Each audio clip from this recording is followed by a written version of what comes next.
Greetings, YouTube, and if you watched my previous PSA, I want to welcome the adults now. This one's not for the kids. I apologize for the last one. I got into a little rant there, but, you know, it was about time for a rant, and, you know. Anyway, here's the picture again I showed you, and that was just a teaser for this particular episode, okay? Now, there's going to be a lot of nominees for Scammer of the Week. But anyway, I was showing you a history lesson in the previous one. I hope you watched it. Please do so now if you haven't. This particular one is going to be current. That's why you have this nice clear picture here, which I'll explain a little later. Again, this is a teaser. Like I said in the previous PSA, you know, they counterfeit money. Most of you know that. Feel sorry for those of you who don't. Anyway, this stuff is counterfeited, but did you know that the coins are counterfeited too? That's why they sell them in these cases, so you can't touch them, you can't feel it. Some of them are minted on cheap, freaking flimsy metal. It's not, you know, tin and whatnot. It's not silver. If you know anything about these older coins especially, these are supposed to be minted out of silver, and when they're, you know, when they weigh, you know, less than a penny, you know something's up, because they're heavy coins. You know, they're an ounce of silver in there, supposedly. And, you know, even these later dollars had silver, but just not as much, but they were still heavy. But some of the counterfeits don't weigh. I mean, people, there you go again, the field test. So if you go to some of these coin shops, there's actually one still in Chicago that, you know, has a lot of the, you know, currency and older currency. The old money, you know. Oh, I don't know, I didn't say previously, but I actually knew a bank teller, and an old lady came in with a whole bunch of old dollar bills.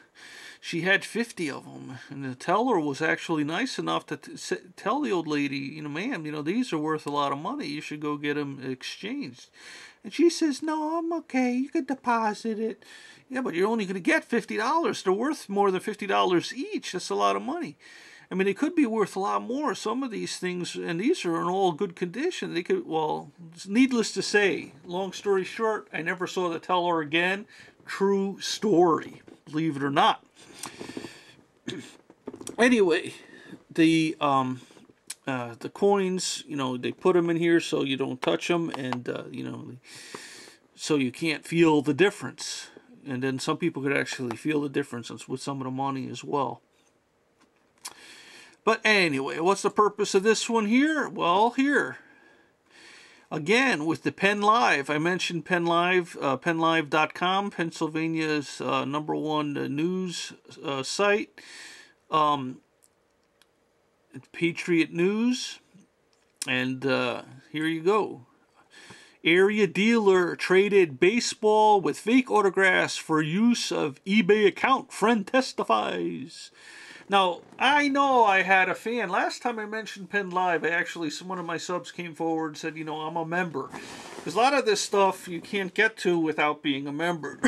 They have special members-only areas and stuff like that. I forgot who that was. I apologize sincerely. But anybody else who's with Penn Live, you know, I have a project for you. If you're in Pennsylvania as well, contact the Patriot News, especially Dan Miller. Explain why shortly. Anyway, here you go. Published Tuesday, September 28, 2010. Man, that's not that long ago. 11:21 p.m. And then here, updated Tuesday, September 28, 2010, 11:27 p.m. That's how fast Dan Miller works over there at the Patriot News.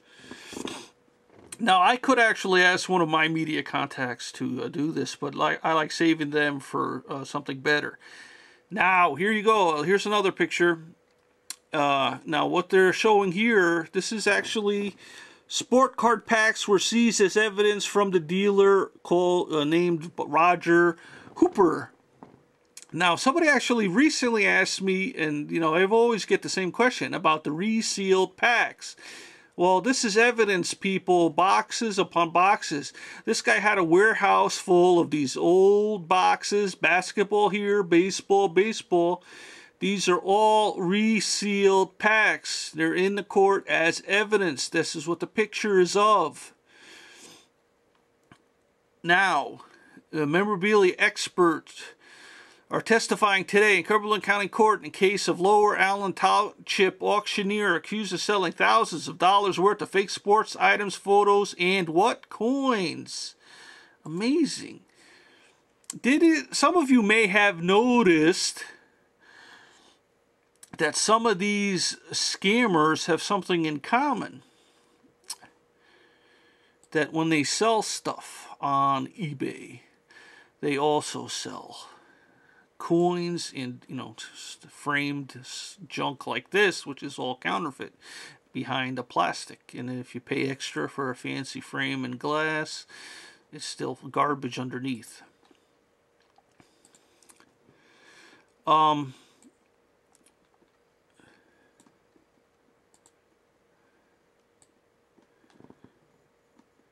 See, now this particular scammer, which I just showed you in the previous email, or, wow, late night people, sorry, apologies. This particular scammer I showed you,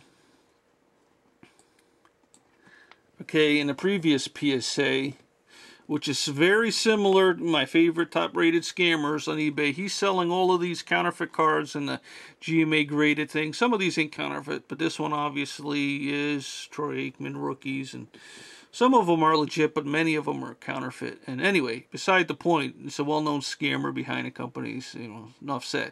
But here you go. Here's just one example of a scammer. What does he sell? Collectibles. Only trading cards, sports memorabilia cards, fan, apparel, souvenirs, autographs, original, related to sports, because it's under the subheading. And what else? Coins and paper money. There's a pattern here. I keep trying to show you people, but somebody ain't paying attention. Okay? Photos and coins. Roger Lee Hooper, 49, allegedly sold the items to people nationwide in 2005 through an account on eBay, or an eBay account that his friend Ned Kerstetter of Carlisle allowed him to use. Okay. Oops. Should have fixed that. Okay, Hooper is on trial in Cumberland County Court before Judge Wesley Oler Jr., apology if I butchered your names here, on charges of deceptive business practices, theft by deception, and dealing in proceeds of unlawful activities. Kerstetter testified Monday and Tuesday. He said Hooper gave him a baseball, allegedly autographed by members of the 500 Home Run Club, in return for using his account. Isn't that special? Why did he need to use somebody else's account? He's so successful dealing with all this stuff. The autographs turned out to be fake, Kerstetter said. When buyers started to complain, Hooper at first agreed to return the money. Pay attention, okay? When people started complaining, Hooper decided to refund the money to people when they asked for it, but stopped doing so after paying about $15,000. Kerstetter testified. Complaints about fake items kept coming, and anxious buyers. Now you can read this yourself, okay? And it goes on and on here. Now, the Penn Live people in Pennsylvania, please contact Dan Miller, Patriot News. Why? Because the very next day, please thank him for this as well. I appreciate this, but there's some punchline coming. Many autographs and photos from Lower Allen Township auctioneers' collections were forgeries, experts testify. And this is Wednesday, September 29, 2010, 9:59 p.m. Updated Wednesday, September 29, 2010, 10:03 p.m. I guess this is when he entered it, and this is when it finished downloading or whatever. And then, you know, Roger Lee Hooper, Allen Township on trial, selling $1,000 worth of fake or tampered with sports memorabilia and coins. With, you know, the altered cards. That's the tampered part. Now, you could read this yourself. Oh, I didn't show you the link to the first one, did I? Penn Live. Hopefully, I'll include the link in the description. You can hopefully click on it there. That was the link to the first one. fake hockey puck signed by Wayne Gretzky. You know, just examples of the stuff that he sold. And